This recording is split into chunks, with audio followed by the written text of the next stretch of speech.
Full disclosure, folks, I am a big fan of Tim Burton's movies. He dreamed up an entire playground universe for Pee Wee Herman to romp around in. He also made a comic book movie so distinct and iconic, the comic book source material went on to imitate his movie's aesthetics, which is astounding if you think about it. He even managed to use overblown mythical imagery to explore some of the most profound and poignant film themes imaginable. And he drove his points home so beautifully in that film, he had lots of us in the theater laughing and crying at the same time. It's undeniable, he's had a few missteps here and there, but for a career spanning over 4 decades, we're gonna give him that one, folks. When it comes to 1988's Beetlejuice specifically, I am a big fan. In fact, if you know me at all, you'll know I had no intention of watching today's movie, let alone reviewing it. But after watching the latest episode of my friends at Final Guys podcast, I've changed my mind. They're intelligent guys, they're actual fans of movies, and none of them seem affected by that all too common YouTube virus that sees so many supposed movie critics repeating the opinions of other movie critics. And after seeing how varied their interpretations of today's movie were, I decided why the hell not.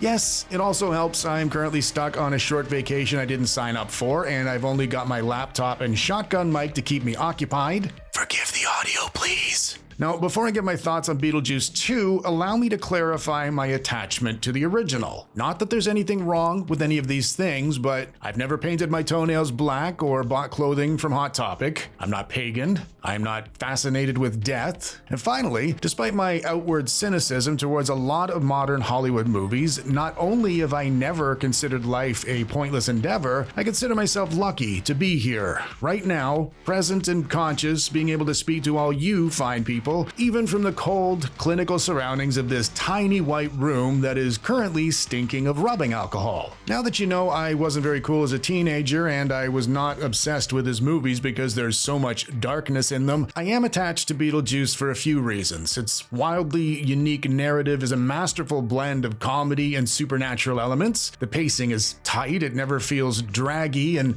every character, whether we like them or despise them, has their own quirks, and as such, they're all unique and totally memorable. As for Michael Keaton's chaotic, unpredictable portrayal of the man himself, well, you ever watch the Halloween season go by without seeing at least one of his costumes? Not to mention, what else needs to be said if they brought him back after 30 plus years to an opening weekend passing the $100 million mark? Winona Ryder's portrayal of Lydia Dietz gave the film a vehicle to explore the heaviness of death with a wit and an irreverence that made the complex subject very accessible and even fun to examine. At the glaringly obvious end of the critical spectrum, Tim's distinct Gothic-style surreal visuals and perfectly balanced blend of practical effects and stop-motion animation provided the ideal, nightmarish, and oddly charming backdrop for an already engaging story. Throw one of Danny Elfman's scores into the mix and it's not hard to understand why any real fan of cinema would, if nothing else, have a great deal of respect for this film as a unique piece of art. And that brings us to 2024's follow-up to that unique piece of art, Beetlejuice 2, which is listed as a direct sequel. And being a sequel, we can't simply talk about it the way we would any other kind of standalone film. Why not, you ask? The way I see it, if you've cut your workload in half by simply extending an already existing story, even if that story is yours to begin with, you better make sure you've reinvested all that energy back into the movie in other ways. Because if you don't, it'll seem like you've just capitalized on a pre-existing audience, and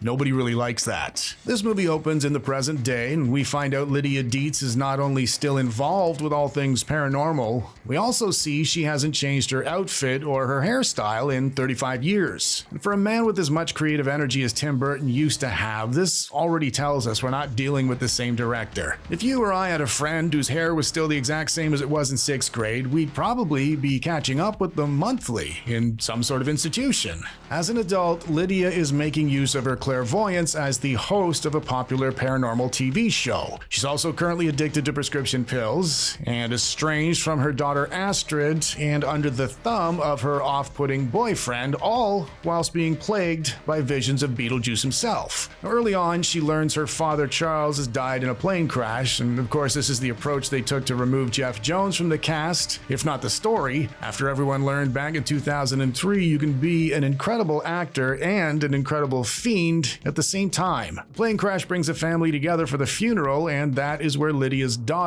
Astrid, played by Jenna Ortega, meets a disarmingly pleasant local teenager named Rory. Not long after falling for the boy, Astrid realizes he's actually a ghost only she can see. Rory tells her she'll need to cross over to the other side if they've any chance at becoming the next big afterlife power couple. And of course, that turns out to be a big huge scam, and Astrid ends up swapping places with the ghastly ghost. Without any better ideas, Lydia calls on Beetlejuice, and he agrees to help as long as she agrees to finally marry him. And if everything froze right here, I'm guessing this story might have worked out. But then we also find out Beetlejuice is on the run from his ex-wife, and she's planning on swallowing his soul or something. And while that's all sinking in, Delia, played by Catherine O'Hara, accidentally dies doing some sort of ritual at her husband's gravesite. We're also introduced to Willem Dafoe, who's a deceased movie star playing a supernatural detective who's also after Beetlejuice for bringing Lydia into the afterlife. And we're also treated to the escape of a load of afterlife employees, in case you didn't have enough to focus on already. There are other things I'm omitting as well, and if you're thinking, well, that doesn't sound all that bad right now, I'm going to take that as a compliment to my writing, because I promise you, without me sat next to you in the theater, you might end up feeling as bombarded by all these plot lines as I was. If I had to point my finger at a single thing wrecking this sequel, there's just too much going on. And in story terms, a lot of it's not just unnecessary, but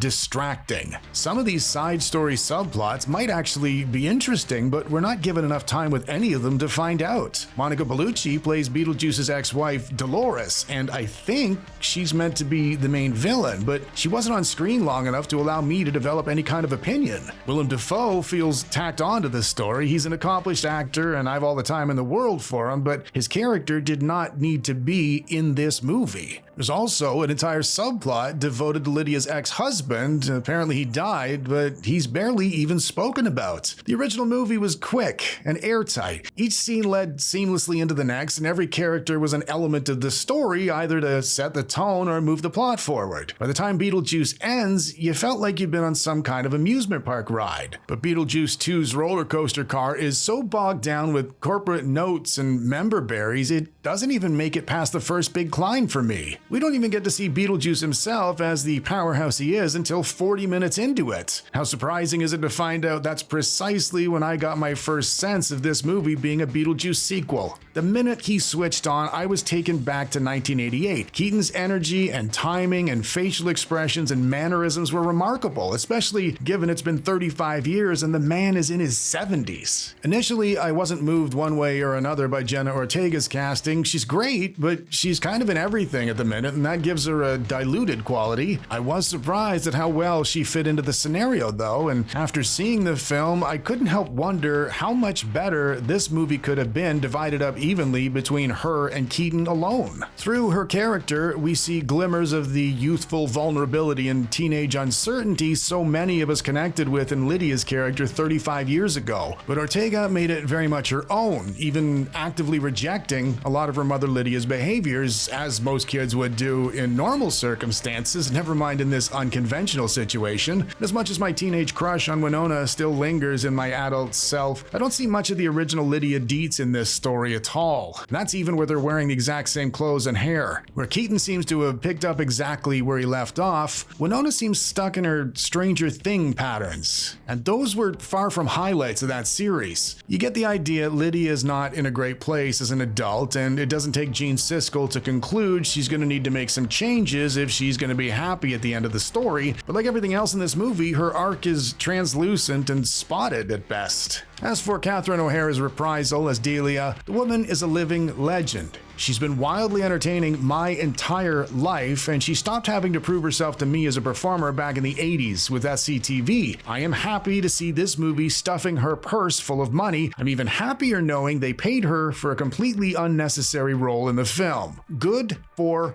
her. There are some decent visual effects. The cast does seem to be enjoying themselves throughout the 90-minute runtime, but I can demonstrate my biggest problem with this sequel by simply contrasting it with Part 1. If I was to come up with a condensed log line for Beetlejuice 1988, it would be something along the lines of: a troubled young girl finds a new appreciation for living through her unlikely friendship with a ghostly couple who no longer share the gift of life with her. Beetlejuice was a visual treat. It was well acted and weird and quirky, and the opposite of a traditional Hollywood film at the time. But that's not what stays with you all these years later. It made us laugh at arguably the least funny subject matter any of us will ever be forced to mull over. We all have to face death, there's no way around it, and the movie's not implying there is. But the movie does remind us everything is fleeting, death is permanent, and life is for living. Now, ask me to write the exact same log line for Part 2, and I can't.